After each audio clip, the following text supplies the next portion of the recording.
Hey, welcome to this video. My name is Chad, and today we are going to continue our journey with getting my Alpha 6 Creedmoor brass ready to go for my upcoming PRS season.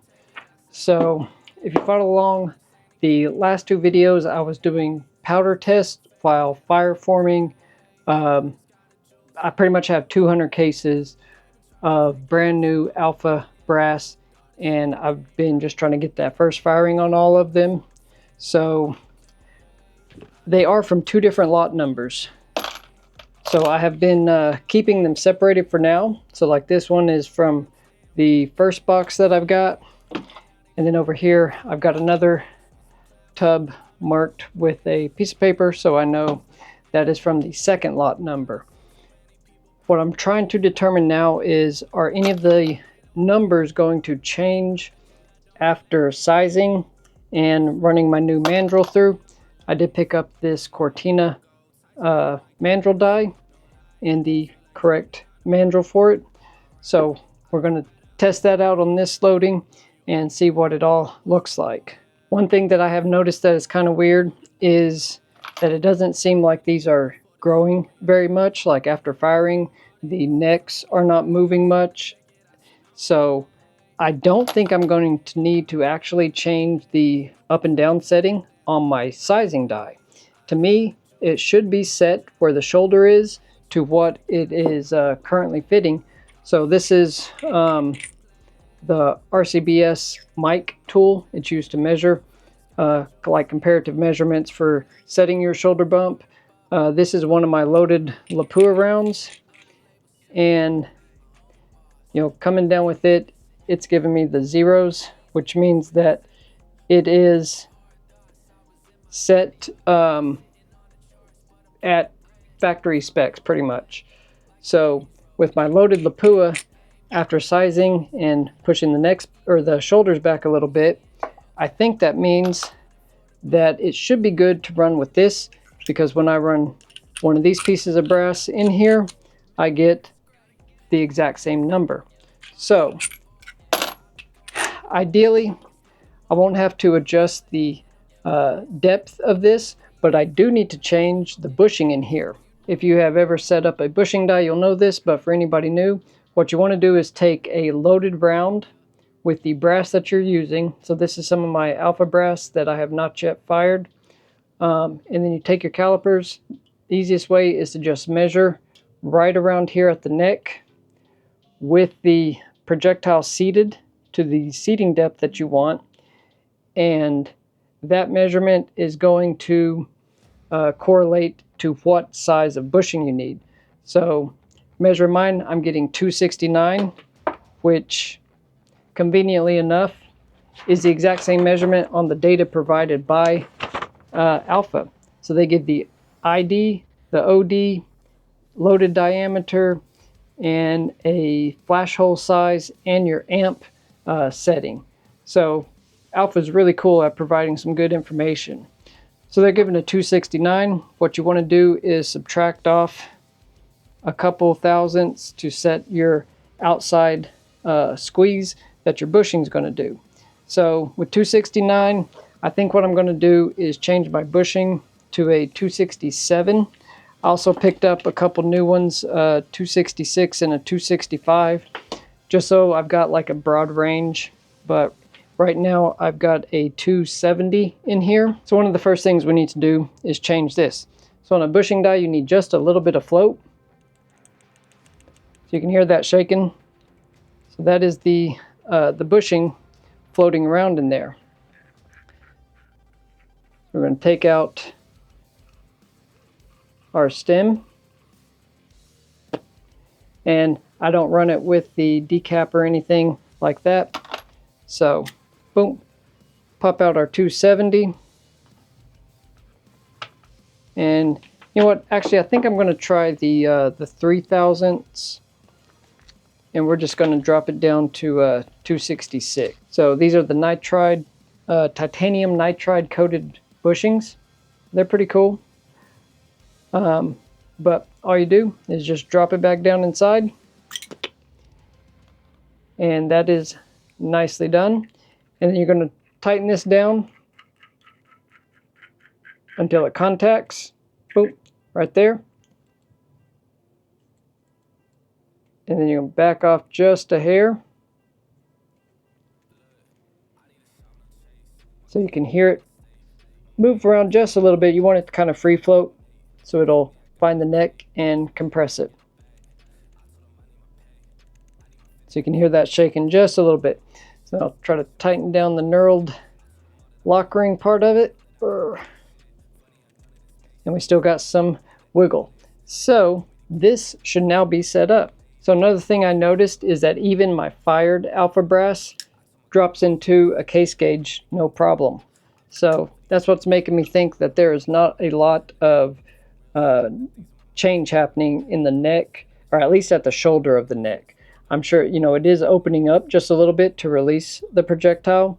So what we're going to do is run it through the sizing die, compress the outside of our necks down with that bushing, and then the next step will be to run through with this mandrel die, and that is going to take this mandrel down through the inside and make a nice uniform inner diameter of the piece of brass. So that's how it's supposed to work.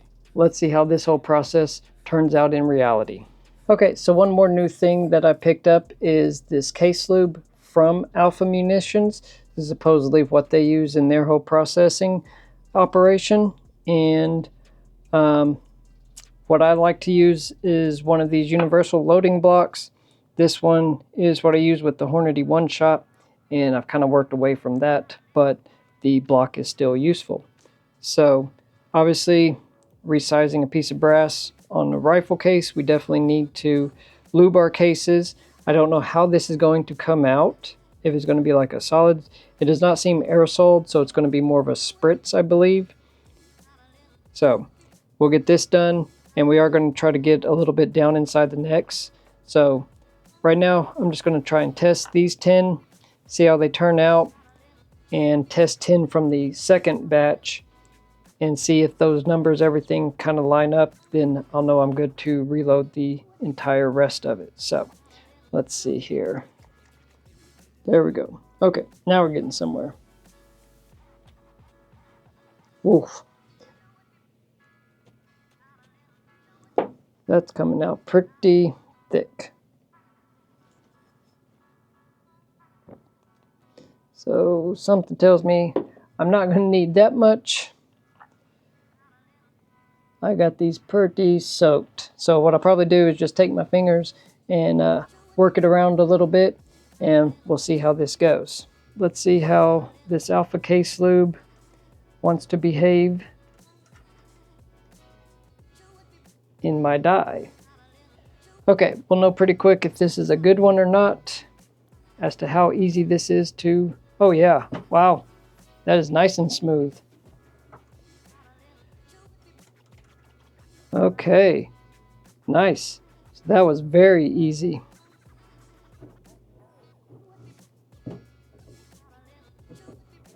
So as I'm going through this, I'm thinking this might be one of those types of lubes that'll be easier to just like spray into a baggie and work it around a little bit. Trying to do it in a loading block is going to result in a lot of overspray. And as you know, too much lube, never a good thing, but so far this stuff is really easy to run the handle on. So to me that means it is a good slick lube. What I noticed with this 6 Creedmoor brass that I was doing before and using the One Shot, which I had really good luck with on my 223, it was very, very, very stiff. And I immediately switched over to the Hornady Unique Case Lube, and that was much smoother. And this is even smoother operation than running the One Shot or the Unique. Wow, like that's very nice. Now this is one I just pulled out of my other batch. I'm just gonna like rub some of this excess onto it. and see how it behaves. Oh yeah, easy peasy. So it does not take much. Those first ones were a little bit over lubed, but we're doing good here. Okay, so next up we're going to try the Cortina Mandrel die. So it does come with this lock ring on it, and something about it, the base here is actually designed to size the base of your brass. Supposedly this is a slick material that he uses on the actual mandrel. So easy enough, they just drop right in.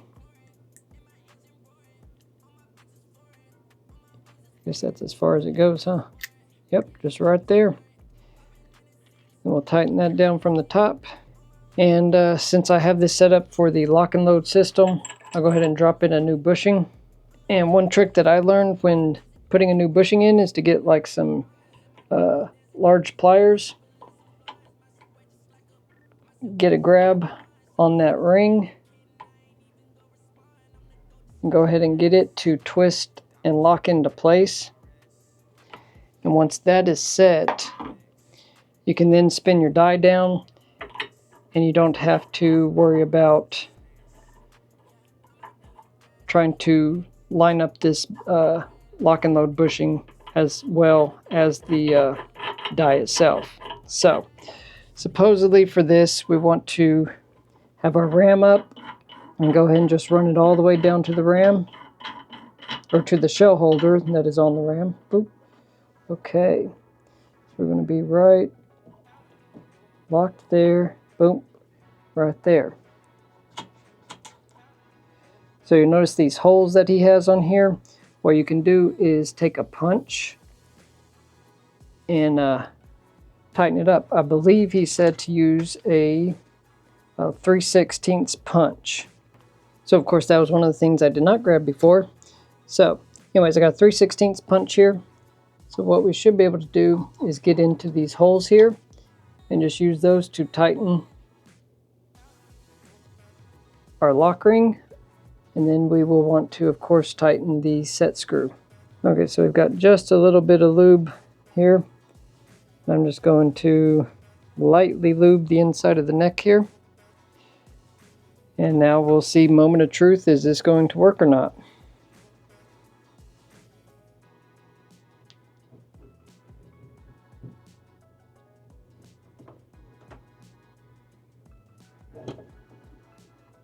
Whew.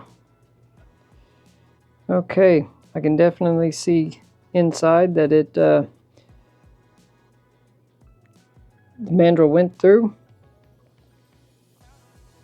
To me, it looks even rounder than before, so that's pretty cool. Okay, then we're just gonna lube a little bit on the bottom of the body there, see if that smooths it up. I figure this may be a little bit harder of a process just because of the nature of what is happening.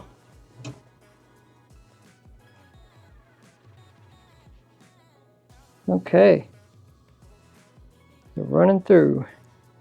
Okay, so this is a Forster neck tension gauge for 243. So it's got the upper band at 242, 241, 240, and 239.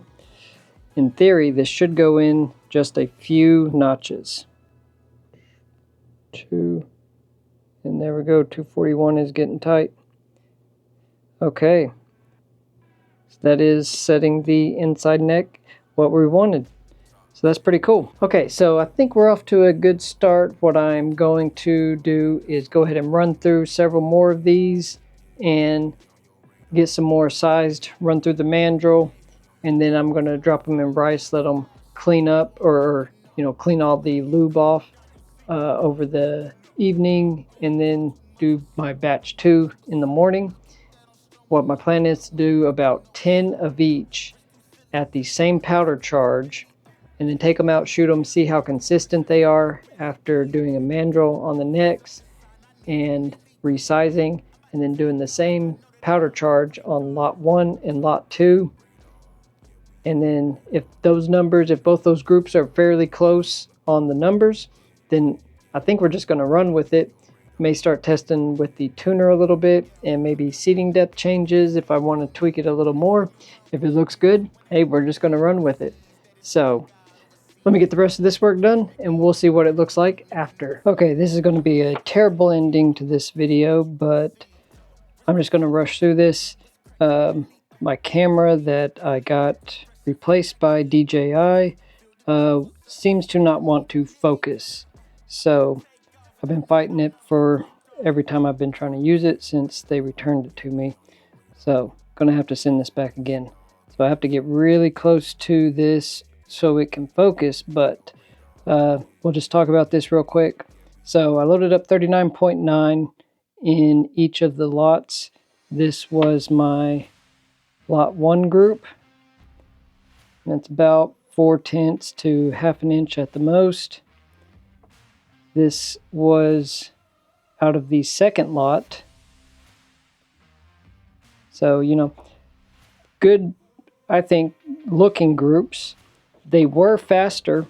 So before I was dealing with about a 2985, and with these two I'm more just over 3000.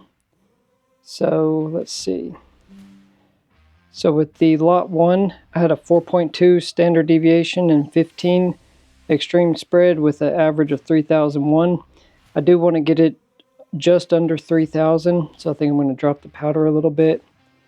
And then the second lot number of brass had a 3005, but I had a little bit bigger extreme spread and my standard deviation 6. So I don't know, you guys let me know. I think those are plenty good enough to work with numbers, but I'm trying to keep my my speeds just under 3000, be a little bit easier on my barrel. So currently my plan is to test a little bit more.